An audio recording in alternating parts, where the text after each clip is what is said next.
mata Mel bengkak sampai dia tak boleh buka mata. Ni ini bengkak.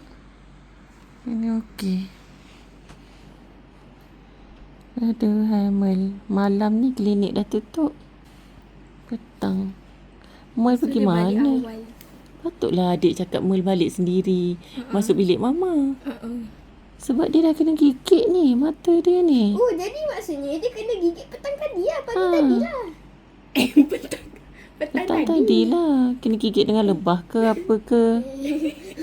Bengkak mata. Patutlah. Nampak? Kita punya rumah tu kan ada sarang sesengat ke apa. Patutlah tiba-tiba.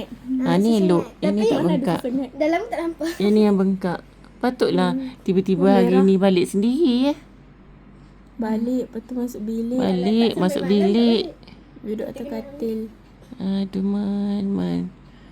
Masuk ward lagi ke, Man? Baru nak elok.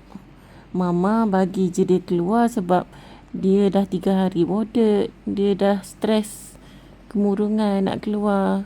Takut nanti tak makan juga. Dia dah makan banyak. Dah happy. Dah kena gigit pula dengan apa ni. Sembak.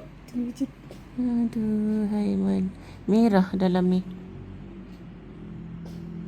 Aiman ada terfikir juga, dia kan suka garu-garu kan. Tentang di garu-garu tu benda tajam tu cucu. Itu habis selama umur dia hidup ni dia garu tak? Dia garu, dia tak pernah nampak benda tajam pisang lah. Bukan sebab dia garu. Sebab kena sting. I think sting by something.